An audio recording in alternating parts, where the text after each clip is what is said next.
রাসূল সাল্লাল্লাহু আলাইহি ওয়াসাল্লাম বলেছেন, যে ব্যক্তি অজু করে এবং অজুকে পূর্ণাঙ্গ রূপে সম্পন্ন করে, তারপর কালিমা শাহাদাত পাঠ করে, তার জন্য জান্নাতের 8টি দরজা খুলে যায়।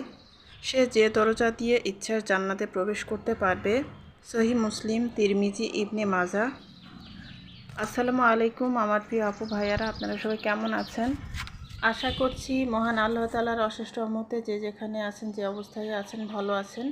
আমরাও আলহামদুলিল্লাহ আল্লাহ তাআলার অশেষ রহমতে ভালো আছি। নতুন আরেকটি ভিডিওতে আপনাদের সবাইকে স্বাগত জানাচ্ছি। আজকে আসলে আমার মনটা অনেক খারাপ, তো আপনাদের সাথে আমি শেয়ার করব যে আমার মনটা কেন খারাপ। আসলে এই পৃথিবীতে মানুষ কত রকমের যে আছে তার কোনো ঠিক নেই। হাজারো রকমের মানুষ আছে, আর এই সমস্ত মানুষের মাঝেই কিন্তু আমাদের বেঁচে থাকতে হয়, আমাদের চলতে হয়, আমাদের থাকতে হয়, আমাদের জীবন কাটাতে হয়। আমাদের আসলে কিছুই করার নেই। তো এখন এই যে আমি সকালের জন্য নাস্তা তৈরি করে নিচ্ছি, আর আজকে আমি পরোটা তৈরি করব, আর এখানে যে সবজি দিয়ে ডাল দিয়ে রান্না করব, ডাল সবজি আর কি। তো আমি মসুর ডাল দিয়ে সবজিটাকে সিদ্ধ করে নিয়েছি, আর এখন এই যে আমি বাগার দিয়ে দিব। তো আমি সরিষার তেলের মধ্যে একটু জিরা ফোড়ন দিয়েছি, তারপরে একটা শুকনো মরিচ ছিঁড়ে দিয়েছি, দিয়ে তারপরে রসুন আর পেঁয়াজ কুচি দিয়ে দিয়েছি। তো এগুলোকে আমি খুব ভালোভাবে ভেজে নিয়ে তারপরে লালচে করে ভেজে এরপরে সবজিগুলো দিয়ে দিব, দিয়ে তারপরে ভালো করে নাড়াচাড়া করে নিয়ে তারপরে আমি ধনিয়া পাতা দিয়ে দিব। তো এখানে যে আমি সবজিগুলো দিয়ে দিয়েছি, তারপরে এখন ধনিয়া পাতা দিয়ে তারপরে নামিয়ে নিব। আর সেই সাথে আমি পরোটা তৈরি করে নিচ্ছি, আর পরোটাগুলো আমি গোল গোল করে শেপ দিয়ে বানাবো। তো ভাজ করে তারপরে আবার তৈরি করতে গেলে দেখা যায় যে একটু সময় বেশি লাগে, আর আমার হাজব্যান্ডের একটু তাড়া ছিল, তো এই কারণে আমি গোল গোল করে আর কি পরোটাগুলো তৈরি করে নিব। আর আমার হাজব্যান্ড নিজেই বলছিলেন যে ভাজ করে তৈরি করার দরকার নেই, নিজেরাই যেহেতু খাবো, তো এভাবে করে গোল গোল করে আর কি তাড়াতাড়ি করে ভেজে দাও। তো এভাবেই আর কি আমি করে দিতেছি। তো এই ছিল আজকে আমাদের সকালের নাস্তা। তো এই তো আমার পরোটা তৈরি করা হয়ে গেছে। তো আসলে এই পরোটাগুলো দেখতে রুটির মতো লাগে। আর এখানে এই যে আমি সালাদ বানিয়ে নিয়েছি। তো আমাদের আসলে বাগান থেকে যেহেতু শশা নিয়ে আসে, শশা টমেটো এগুলো নিয়ে আসে, তো আমাদের আসলে পর্যাপ্ত পরিমাণে শশা টমেটো এখন থাকে বাসায়। তো এই কারণে আসলে প্রত্যেক বেলা খাবারের সময় সালাদটা আমি রাখি। আর সালাদটা তো এমনিতে স্বাস্থ্যের জন্য অনেক ভালো। তো আমি সকালের নাস্তায়, তারপরে দুপুরের খাবারের সময়, রাতের খাবারের সময় আমি সালাদ রাখি। 3 বেলায় আমি সালাদ তৈরি করি। যদিও বা একটু সালাদ তৈরি করতে একটু ঝামেলা হয়ে যায়, তারপরেও দেখা যায় যে সালাদটা আর কি খেলে শরীরের জন্য ভালো। তো এই কারণেই আমি তৈরি করে থাকি, তো একটু ঝামেলা করি। আর এই তো গতকালকে যে মিষ্টি আনা হয়েছিল, তো সেই মিষ্টিটাও আমি বের করে দিয়েছি। আর এই তো ডাল সবজি আর ব্যানানা ছিল বাসায়। তো এই তো এগুলো আজকে আমাদের সকালের নাস্তা। আর পরোটা দিয়ে মিষ্টি দিয়ে খেতে আমার হাজব্যান্ড আবার অনেক পছন্দ করেন। আর এখানে এই যে আমার ছাদ বাগানের কিছু টমেটো হয়েছিল, তো সেই টমেটোগুলো আমি এনেছি। তো টমেটোগুলো ছিঁড়ার সময় আসলে রেকর্ড করা হয়নি। আর এখানে এই যে ডিম এনেছিল, তো আমি এখন ডিমগুলোকে একটা ঝুড়িতে তুলে রাখবো, পরবর্তীতে আমি ডিমগুলো ধুয়ে নিব।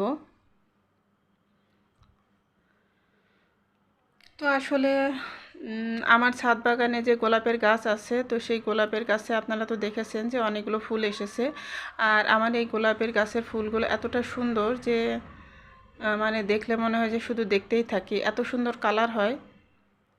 আর এই ফুলগুলো সহজে ঝরে না, একদিন ফুটলে মানে যখন ফুটে তারপরে 1 সপ্তাহ পর্যন্ত ফুলগুলো খুব সুন্দর থাকে, মানে একদম ভালো থাকে। আর কালার চেঞ্জ হয়, আস্তে আস্তে কালার চেঞ্জ হয়। তো দেখা যায় যে 1 সপ্তাহ পর্যন্ত ফুলগুলো সুন্দর থাকে। তো গাছে অনেক দিন পর্যন্ত ফুল ধরে থাকলে দেখা যায় যে অনেক সুন্দর লাগে দেখতে। আর এখানে এই যে আমার হাজব্যান্ড, আমি বলেছিলাম যে বেড়াতে গিয়েছিলেন, তো ওখান থেকে আসার সময় এই যে ঘি এনেছেন। তো এই ঘিটা আসলে খুবই ভালো। তো এটা হচ্ছে ক্যান্টনমেন্টের ঘি। তো সেনাবাহিনীর মানে আর্মিরা আর কি তৈরি করে। তো এই কারণে আসলে এই ঘিটা অনেক খাঁটি, আর এর মধ্যে কোনো ভেজাল নেই। আসলে ভেজাল আছে কিনা ঘির স্মেল মানে শুকলেই বোঝা যায়। তো স্মেলটা আসলে খুবই ভালো ছিল, তো দেখে বোঝা যাচ্ছে যে আসলে কোনো ইয়া নেই, মানে সম্ভবত কোনো ভেজাল নেই, স্মেলটা খুবই ভালো। তো এখন এই যে আমি দুপুরের জন্য রান্না বসাবো। তো আজকে আমি উস্তা ভাজি করব, মিষ্টি কুমড়া ভাজি করব, আর এখানে যে মাছ ভুনা করব আর ডাল রান্না করব। তো এগুলো আজকে দুপুরের জন্য আর কি করব। তো যা যা রেডি করার তরি তরকারি সবজিগুলো সব আমি কেটে রেডি করে নিয়েছি। আর এখন এই যে আমি রান্নাটা আস্তে আস্তে আর কি বসিয়ে দিচ্ছি। আর আপনারা দেখতে থাকুন রান্নাটা। আর আমি কী কারণে আমার মন খারাপ সেই কারণটা আপনাদের সাথে শেয়ার করি। তো আসলে আমার গোলাপের গাছের ফুলের কথা বলছিলাম। তো আমার গোলাপ গাছের ফুলগুলো আসলে ছিঁড়ে নিয়ে গেছে। তো আপনারা তো দেখলেন যে বেশ কয়েকটা ফুল ফুটেছিল, সেখান থেকে 2টা ফুল আর কি ছিঁড়ে নিয়ে গেছে। আসলে আমার গোলাপের গাছটা আমি যেখানে রাখি সেখান থেকে ফুল ছিঁড়ে নিয়ে যায়। তো এই কারণে আসলে আমার মন খুবই খারাপ। তো কয়েকদিন আগেও একটা ফুল ফুটেছিল, তখন ওই ফুলটাও ছিঁড়ে নিয়ে গিয়েছিল। এর আগেও অনেকবার ফুল ছিঁড়ে নিয়ে গেছে। তো আমি তার জন্য আর কি এবারে ফুল ফোটা মানে অনেকগুলো যখন কলি এসেছিল, তখন আমি আমার গাছটা একদম চিপার মধ্যে নিয়ে রেখেছিলাম, যাতে করে আর কি কেউ ছিঁড়তে না পারে। আর গাছের সামনের দিকে অনেকগুলো টব দিয়ে রেখেছিলাম, যাতে করে আর কি ভিতরের দিকে কেউ যেতে না পারে। তো দেখা গিয়েছে যে কোনো বড় মানুষই হবে, সে আমার টবগুলোকে সরিয়ে সরিয়ে ভিতরে ঢুকে তারপরে 2টা ফুল ছিঁড়ে নিয়ে গিয়েছে। তো আসলে দেখেন মানুষের কী রকম বিবেক। ফুল তো গাছে ফুটে থাকলে দেখতে ভালো লাগে, তাই না? ফুল গাছে যখন ফুটে থাকে তখন দেখতে সুন্দর লাগে, এই জন্য কিন্তু মানুষ ফুলের গাছ লাগিয়ে থাকে শখ করে। কিন্তু যারা অন্যের গাছের ফুল ছিঁড়ে নেয় তাদের বিবেকটা কীরকম আপনারা চিন্তা করেন। তো হয়তো অনেকে বলবে যে সামান্য ফুল ছিঁড়েছে তার জন্য এত কথা বলারই বা কী আছে। আসলে যার গাছের জিনিস যায় সেই বুঝে যে কতটা খারাপ লাগে। আসলে আমি ফুল খুবই ভালোবাসি। আমার গাছের ফল সবসময় ছিঁড়ে নিয়ে যাই, তারপরও আমার অতটা কষ্ট লাগে না। আর আমি অতবার আপনাদের সাথে শেয়ারও করি না। কিন্তু আমি ফুল অনেক বেশি পছন্দ করি। আর আমার এই গোলাপের গাছটা এটা হলো একদম অনেক স্পেশাল আর কি, এই গোলাপের গাছটা। তো এই গোলাপের গাছের ফুলগুলো অনেক বেশি সুন্দর, আর সবাই আসলে অনেক পছন্দ করে। আর এটা হচ্ছে ফোটার পর থেকে কালার চেঞ্জ হতে থাকে।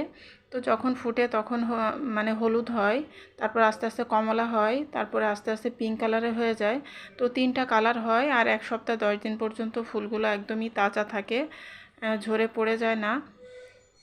তো আসলে কি আর বলবো, মনের মধ্যে অনেক কষ্ট। তো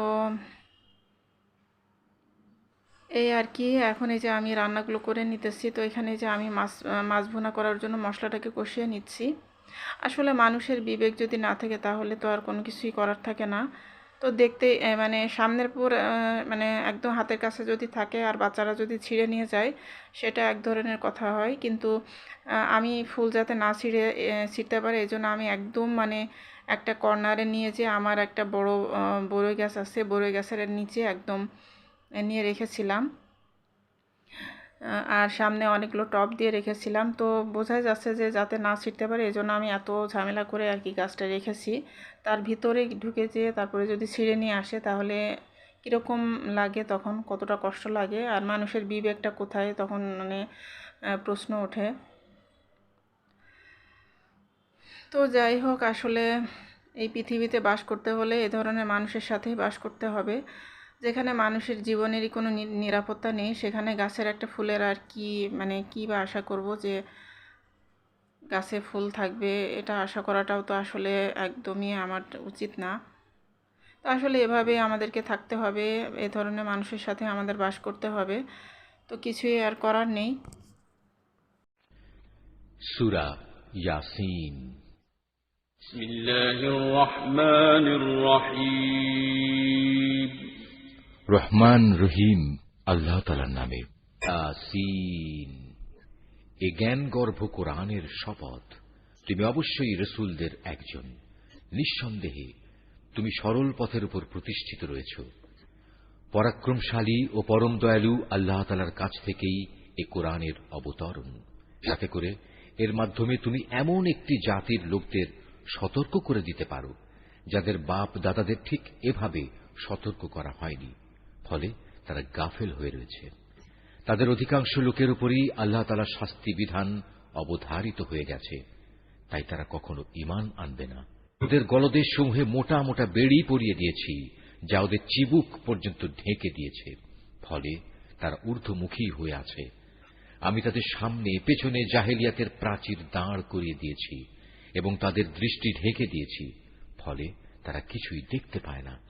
এই অবস্থায় তুমি তাদের আল্লাহর আযাব সম্পর্কে সাবধান করো বা না করো, উভয়টাই তাদের জন্য সমান কথা। এখানে এই যে আমার রান্নাবান্নাগুলো সব হয়ে গেছে, তো আমি টেবিলে খাবারটা দিয়ে দিয়েছি। তো মাঝে অনেকক্ষণ আসলে কথা বলিনি, তো কথা বলতে আর ভালো লাগছিল না ভয়েস দিতে, তো মাঝে কিছুটা আর কি কোরআন তেলাওয়াত দিয়ে দিয়েছি। তো আশা করব যে আপনাদের কাছে ভালো লাগবে। তো এখানে এই যে উস্তা ভাজি, মাছ ভুনা, তারপর মিষ্টি কুমড়া ভাজি, তো এগুলো আজকে দুপুরের জন্য আর কি করে নিয়েছি। আর এই যে আপনাদেরকে দেখায় যে আমার গোলাপের গাছে কত সুন্দর ফুল ফুটেছিল। তো এখানে এই যে 4টা ফুল ফুটেছিল, তো তার মধ্যে থেকে 2টা ফুল ছিঁড়ে নিয়ে গেছে। এই যে এই পাশের এই কর্নারের এই ফুলটা, আর এখানে 3টা ফুল আছে, এখান থেকে আরেকটা ফুল ছিঁড়েছে। তো 2টা ফুল আর কি ছিঁড়ে নিয়ে গেছে।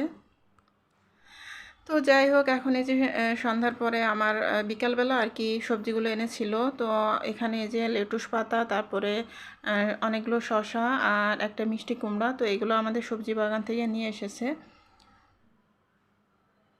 তো এই শসাগুলো আসলে খেতে খুবই মজা। তো পাইকাররা এই শসাগুলো নেয় না, কারণ এই শসাগুলো একটু বেকাতাড়া। তো বেকাতাড়া সবজি আসলে পাইকাররা নেয় না, কারণ এগুলো নাকি বিক্রি হয় না।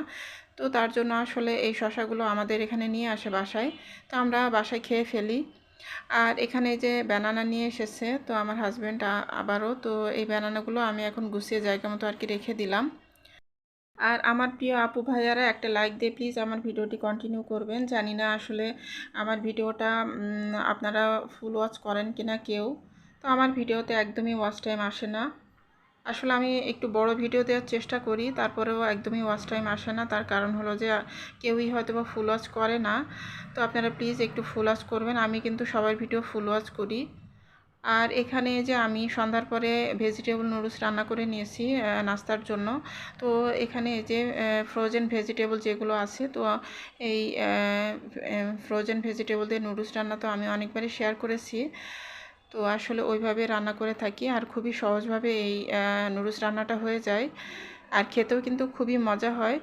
আর এভাবে ভেজিটেবল নুডলসটা আমার হাজব্যান্ডের খুবই পছন্দ, আর আমার বাচ্চারাও অনেক পছন্দ করে। তো এই তো এটা আজকে আমাদের সন্ধ্যার নাস্তা।